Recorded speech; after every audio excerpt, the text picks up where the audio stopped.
আসেন এইভাবে কাজটা হওয়া উচিত। That's the proper way to deal. সম্ভবত বাংলাদেশ স্বাধীন হবার পর এটাই প্রথম, আর এরপরে প্রথমবারের মতন এরা কারা বাংলাদেশে আসছে যাদেরকে দেখে ভারতের ঘুম অনেকটা হারাম, বিশেষ করে তাদের জন্য মহা দুঃসংবাদ। কারণ একচেটিয়া খাওয়ার দিন শেষের দিকে চলছে। ইউনূস সরকার গত 53 বছরের সকল রেকর্ড ভেঙে এত দ্রুত তিনি বলছেন যে দেশের ইতিহাসে একটা রেকর্ড তিনি ভাঙবেন। ইন্ডিয়াকে শিক্ষার ভূমি দিতে হবে। দর্শক শ্রোতা, বাংলাদেশের ইতিহাস বদলাইবে ডক্টর ইউনূস কিভাবে? আপনারা অনেকেই জানেন যে নির্বাচনটা হবে খুব গুরুত্বপূর্ণ একটা নির্বাচন দিবে, যে অদ্য পর্যন্ত যারা দেখাইতে পারে নাই ওইটাই উনি কইরা নিবে। দর্শক শ্রোতা, এটা কি ডক্টর ইউনূস করতে পারবে? তো দর্শক শ্রোতা, আমি আর কি কথা বলবো, আপনারা ধৈর্য সহকারে এই ভিডিওটা দেখবেন। দেখার পরে যারা এই চ্যানেলটার মধ্যে নতুন এসেছেন সাবস্ক্রাইব করিয়া পাশেই থাকবেন। দর্শক চলুন আমরা মূল ভিডিওতে চলে যাই। কোনো ছাড় দেওয়া চলবে না, অনেক ছাড় দেওয়া হয়েছে আর না। সর্বত মাথায় রাখতে হবে এটা একটা স্বাধীন সার্বভৌম রাষ্ট্র, এটা কোনো ইন্ডিয়ার অঙ্গরাজ্য না। ইন্ডিয়া যা বলবে তাই শুনবে, সেটা চলবে না, দাদাগিরি শেষ। ভারতের সীমান্তে এবার কিন্তু বিমান হামলা হয়ে গেল, সেখানে ক্ষয়ক্ষতি হয়েছে, মৃত্যু হয়েছে। কারা চালালো এই বিমান হামলা, কেন? বহু কাঠখড় পুড়িয়ে অবশেষে 4 আগস্টের গণঅভ্যুত্থানে হত্যাকাণ্ডের ঘটনায় ক্ষমতাচ্যুত সাবেক প্রধানমন্ত্রী শেখ হাসিনা সহ জড়িতদের গুরুত্বপূর্ণ কল রেকর্ড পাওয়া গেছে বলে আন্তর্জাতিক অপরাধ ট্রাইব্যুনালকে জানিয়েছে প্রসিকিউশন। চলুন কটা প্রমাণ দিই আপনাদেরকে, যে প্রমাণগুলো দেখলে আপনি বুঝে যাবেন আসলে কি কতটুকু দেশপ্রেমিক ছিল। এখান থেকে আমাদেরকে রক্ষা করার একটা পথ খোলা আছে, আমরাই আমাদেরকে রক্ষা করতে পারি। আমরা আমাদেরকে রক্ষা করবো কিভাবে? বাংলাদেশের ইতিহাসে শ্রেষ্ঠ নির্বাচন হতে যাচ্ছে। ডক্টর ইউনূস নিজে এই কমিটমেন্ট দিচ্ছেন যে না, বাংলাদেশের ইতিহাসে সর্বশ্রেষ্ঠ সবচেয়ে ভালো নির্বাচন হবে। 91 নির্বাচনকে মোটামুটি ভালো বলা হয়, 91 নির্বাচনের চেয়ে ভালো নির্বাচন হবে। শেখ রেহনার কন্যা এলিপ সিদ্দিকীর পর এবার শেখ হাসিনার পুত্র সজীব ওয়াজেদ জয় মার্কিন যুক্তরাষ্ট্রে ধরা খাচ্ছে। বিলাসবহুল 8টি গাড়ি এবং 5টি প্রতিষ্ঠানে জয়ের সম্পৃক্ততা পেয়েছে এফবিআই। ইন্ডিয়ার সবচেয়ে বড় ট্রেড পার্টনার হলো বাংলাদেশ, তারপরে আমেরিকা। বাংলাদেশের সাথে ইন্ডিয়ার ব্যবসা ভাই প্রতি বছর 18 বিলিয়ন মার্কিন ডলার। বুঝেন এগুলো? বাংলাদেশের সাথে ইন্ডিয়ার ব্যবসা প্রতি বছর 18 বিলিয়ন, প্রায় 18 বিলিয়ন মার্কিন ডলার। একটা পিঁপড়াকে যতই ক্ষুদ্র মনে করেন না কেন, যতই ক্ষুদ্র মনে করেন, এই পিঁপড়া যদি কৌশলে নাকে বা কানের ভিতরে ঢুকে হাতি করে দেখেন তো, ইন্ডিয়ার সবচেয়ে বড় ট্রেড পার্টনার হলো বাংলাদেশ। ইন্ডিয়ার সবচেয়ে বড় ট্রেড পার্টনার হলো বাংলাদেশ, তারপরে আমেরিকা। বাংলাদেশের সাথে ইন্ডিয়ার ব্যবসা ভাই প্রতি বছর 18 বিলিয়ন মার্কিন ডলার। বুঝেন এগুলো? বাংলাদেশের সাথে ইন্ডিয়ার ব্যবসা প্রতি বছর 18 বিলিয়ন, প্রায় 18 বিলিয়ন মার্কিন ডলার। ট্যাঙ্কগুলোকে আপনার বলতেছেন শালো পড়ে গেছে, আমাদের ট্যাঙ্কগুলোর উপরে শালো পড়ে গেছে, আমাদের ট্যাঙ্কগুলোর উপরে বলে কৃষকরা ধান চুকায়। মুখের ভাষা এগুলো, মুখের ভাষা একজন পলিটিশিয়ান এগুলো বলে। ভাই ওই যে প্রথম যে উদাহরণটা দিলাম, এটা আবার মনে করে দিতেছি। একটা পিঁপড়াকে যতই ক্ষুদ্র মনে করেন না কেন, যতই ক্ষুদ্র মনে করেন, এই পিঁপড়া যদি কৌশলে নাকে বা কানের ভিতরে ঢুকে হাতি তো গায়া। এত টাকার ব্যবসা আপনারা বাংলাদেশ থেকে করে নিয়ে যান। আরে ভাই রহম তো খান, কৃতজ্ঞতা স্বীকার করেন, এত বিমান হলে তো চলে না। হ্যাঁ, আমরা নানান ভাবে পিছিয়ে পড়ছি, বারবার এই কথা নানান ভাবে পিছিয়ে পড়ছি, কারণ আমাদের পলিটিশিয়ানরা আমাদের মেরে দিয়েছে, বুঝছেন? আমাদের পলিটিশিয়ানরা আমাদেরকে সামনে থেকে মেরে দিয়েছে, বুঝছেন? আমরা তো জানতে পারিনি, এটা আমাদের কিসমত খারাপ। কিন্তু ভাই আপনারা যে সুবিধাটা আমাদের কাছ থেকে পাইছেন, কিন্তু রহম খান আমাদের উপর। এই যে 18 বিলিয়ন ডলার ব্যবসা করে বাংলাদেশ থেকে আপনারা নিয়ে যান, নিয়ে কি করেন? আপনাদের দেশে তো ডেভেলপ করেন। আজকে আপনাদের দেশের সামরিক শক্তি ডেভেলপ করছেন, এই করছেন, সেখানে করছেন। ভাই সেখানে বাংলাদেশের তো অবদান আছে, এত বিমান হলে কেন? সেটা হলো সে বলতেছে যে বাংলাদেশে যে ছেলেমেয়েরা এই যে 5ই অগাস্ট একটা গণ অভ্যুত্থান হলো, একটা বিপ্লব হলো না বাংলাদেশে। তো বিপ্লব হওয়ার পর তো শেখ হাসিনা সরকার স্টেপ ডাউন করলো, তারপরে পালিয়ে গেল ভারতে, ব্লা ব্লা ব্লা, বাকিগুলো আপনারা জানেন। তো আসলে সেই প্রসঙ্গে সে বলতেছে যে বাংলাদেশে সেই যে পোলাপানরা আন্দোলন করছে, গণ অভ্যুত্থান করেছে, এগুলো সব হলো ইতর বদমাইশ। মুখের ভাষাটা অনেকটা এরকমই, এগুলো সব হলো ইতর বদমাইশ টাইপের। এরা কইরা নির্বাচিত একটা সরকারকে উৎখাত করে দেশ ত্যাগ করতে বাধ্য করেছে। মুখের ভাষাটা অনেকটা এরকম। তো যাক, এটা একটা পয়েন্ট। দ্বিতীয় পয়েন্টে বললো যে ওই ইসি নিয়ে আর কি, ভারতের যে সামরিক শক্তি এবং বাংলাদেশের সামরিক শক্তি। তো এখন জানেন 2 দিন পর পরে ভারতের সাথে বাংলাদেশের যে বড় এলাকাগুলো রয়েছে সেখানে টুকটাক ঝগড়াঝাটি লেগে গিয়েছে। কদিন পর দেখি এটা নতুন কোনো ঘটনা না, আমার বাংলাদেশ সৃষ্টি হওয়ার পর থেকে এই ডিসপিউট চলছে। তো যাই হোক, এখন এই শুভেন্দু সাহেব বলতেছে মানে তার সামরিক শক্তি, মানে তারা কতটা সামরিকভাবে শক্তিশালী, কতটা মানে ভয়ঙ্কর, কতটা প্রতাপশালী, মানে কত ক্ষমতা তাদের, বুঝছেন? তো সেটা প্রকাশ করার জন্য সে বলতেছে, আরে বাংলাদেশে তোমরা যেরকম হইচি করো, চিল্লাচিল্লি করো, ইন্ডিয়ার সাথে লাগালাগি করো, ইন্ডিয়ার সাথে পাঙ্গা নাও। তো ইন্ডিয়ার সাথে পাঙ্গা নাও, তোমরা কেমনে নাও? আমরা যদি ইন্ডিয়া থেকে 5টা ড্রোন পাঠাই, কথাটা খেয়াল করেন, বুঝছেন? কথাটা খেয়াল করেন, আসি বুকে লাগিগুলো। তো শুভেন্দু সাহেব বলতেছে, আমরা যদি বাংলাদেশে 5টা ড্রোন পাঠাই আর কিছু লাগবে না, তোদের বাংলাদেশ তো গায়া, এইভাবে বললে বলেন কার না রক্ত গরম হবে, কার না মেজাজ খারাপ হবে। তো আমি দেখছিলাম, তার কথাবার্তা শুনছিলাম, শুনে খুব কষ্ট লাগলো। তো এখন ওনার ভাষা যদি এটা হয়তো প্রত্যক্ষ বা পরোক্ষভাবে আমরা বলতে পারি যে ভারতের সরকারের ভাষাটা অনেক এরকম, যে ফুদিলে বাংলাদেশ ফিরে যাবো।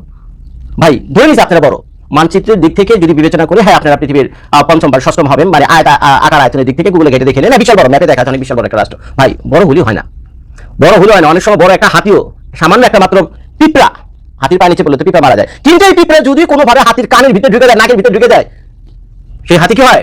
সেই হাতি কিন্তু মানে কি বলে, ছটফট করতে মরে। ছটফট বুঝেন তো? ছটফট করতে মরে।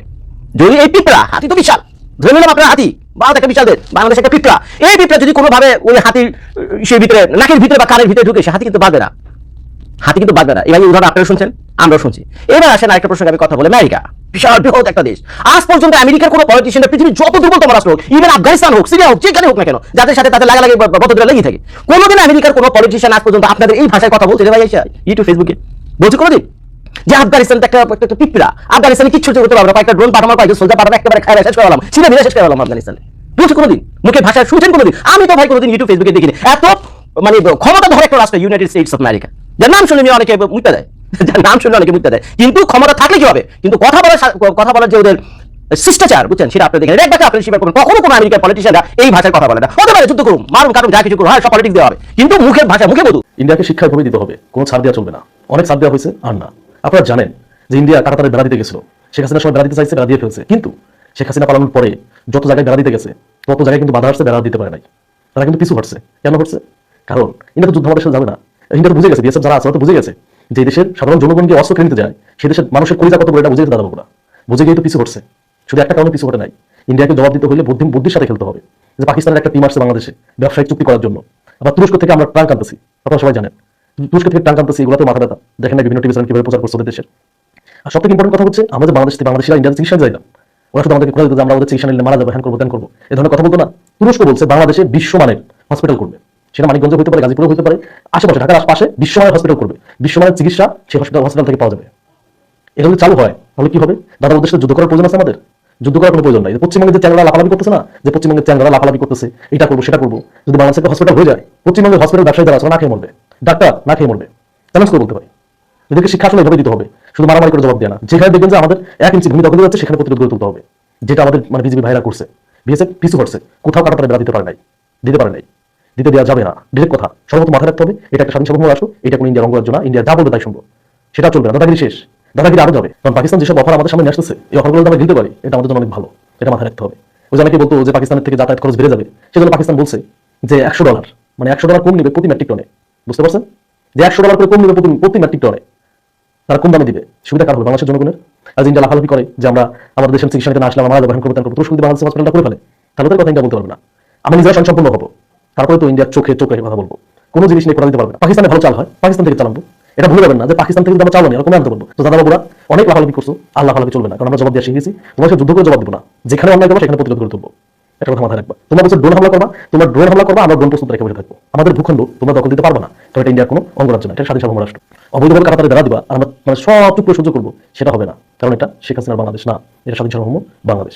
চলুন কটা প্রমাণ দিই আপনাদেরকে, যে প্রমাণগুলো দেখলে আপনি বুঝে যাবেন আসলে কে কতটুকু দেশপ্রেমিক ছিল। 1971 এই দেশটি স্বাধীন হয়েছিল মহান মুক্তিযুদ্ধের মাধ্যমে। 30 লক্ষ, আবার মেজর ডালিমের বক্তব্য অনুসারে 3 লক্ষ, যেটাই হোক লক্ষ লক্ষ মানুষের আত্মত্যাগের মধ্য দিয়ে, জীবন কোরবানির মধ্য দিয়ে এই দেশটি স্বাধীন হয়েছিল। প্রকৃত স্বাধীন কি হয়েছে দেশটি? এর উত্তর আপনি খুঁজে বের করবেন। ধরেন বাংলাদেশের বিগত 15 বছর ক্ষমতা ছিল আওয়ামী লীগ নামক একটি দল, যারা পুরো দেশটিতে মুক্তিযুদ্ধের যে সাইনবোর্ড বা ব্যবসা প্রতিষ্ঠান খুলেছিল, পুরোটা নিজেদের ক্রেডিট মনে করে নিজেদের পকেটে পুরে রেখেছিল। শেখ মুজিব ছাড়া এই দেশে প্রকৃত মুক্তিযোদ্ধা কেউ ছিলেন না, আবার শেখ হাসিনা ছাড়া এই বাংলাদেশে প্রকৃত দেশপ্রেমিক কেউ ছিলেন না। আর আওয়ামী লীগের চেলা চামুন্ডারা এই দেশের প্রকৃত ফাইটার বা প্রকৃত মালিক। আমরা ছিলাম ছাগলের টার নম্বর মাঝে। গ্লোবাল ফাইন্যান্সিয়াল ইন্টিগ্রিটি কি বলছে জানেন? তারা বলছে আওয়ামী লীগের 15 বছরে এই দেশ থেকে কত টাকা পাচার হয়েছে। এটি মানে গ্লোবাল ফাইন্যান্সিয়াল ইন্টিগ্রিটি এই তথ্য বলছে, তাদের তথ্য বলছে প্রতি বছর বাংলাদেশ থেকে 80,000 কোটি টাকা পাচার হয়েছে। 80,000 কোটি টাকা। আন্তর্জাতিক সংস্থাগুলো বলছে পুরো দেশটাকে খোকলা করে ফেলেছে তারা। ভারতের গণমাধ্যম বলছে শেখ হাসিনা যে পরিমাণ টাকা চুরি করেছে বা তার নেতৃত্বকে দিয়ে লুট করেছে, এই টাকাগুলো বাংলাদেশে থাকলে বাংলাদেশ ইউরোপ হয়ে যেত, মানে বাংলাদেশ ইউরোপে পরিণত হতো। এটা বলছেন আপনাদের ভাগ্য নিয়ে কারা খেলা করছে। বাংলাদেশে যারা 71-এর চেতনা বিক্রি করতে যায়, এদের দিকে বিএনপিও 71 শব্দটা বেশি বলে অপরকে ঘায়ল করার জন্য। এই দেশে 71 শব্দটা একটা সাইনবোর্ড হয়ে গেছে এবং এটাকে বিক্রি করে সবাই খেতে চায়। তারা বিক্রি করে যে যত দুর্নীতিবাজ লুটেরা সেই এই সাইনবোর্ডটাকে ব্যবহার করতে চায়, অথচ এটা মহান মুক্তিযুদ্ধে একটা বিজয় গাথার তারিখ। আমরা এটাকে ব্যবহার করছি আমাদের সাথে। দর্শক, এই দেশটাকে যারা খোকলা বানিয়েছে, লুটিপুটি খেয়েছে, তারা কি অন্য দেশের না? এই দেশের।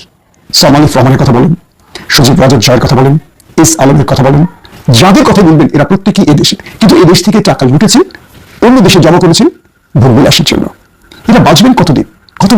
এই টাকা কি তারা ভোগ করতে পারেন? এত টাকা কি ভোগ করা যায়? কিন্তু টাকার নেশা তাদেরকে এভাবে এই রাষ্ট্রটাকে ধ্বংস করেছেন। একদিকে তাদের কাছে টাকার পাহাড়, আর অন্যদিকে আমাদের হাত খালি। এই রাষ্ট্রটাকে যারা ধ্বংস করছে তারাই আছে সবচেয়ে বড় বড় দল।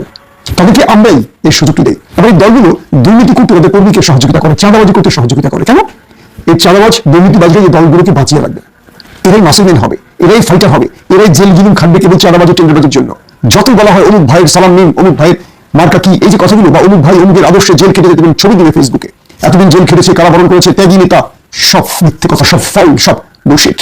কারণ এরা প্রত্যেকেই একটা দল ব্যবহার করে দেশটাকে লোটার জন্য। ছেঁড়া ছেন্ডেল পাই দিয়ে আসবে রাজনীতিতে আর হাজার হাজার কোটি টাকা মালিক হবে।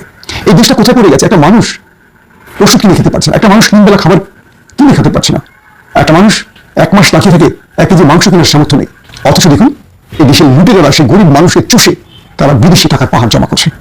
এখান থেকে আমাদেরকে রক্ষা করার একটা পথ খোলা আছে। আমরাই আমাদেরকে রক্ষা করতে পারি। আমরা আমাদেরকে রক্ষা করবো কিভাবে? আমরা এই লুটেরা, চাঁদাবাজ, দুর্নীতিবাজ, এই অসুস্থ নেতাদেরকে আর নেতা বানাবো না।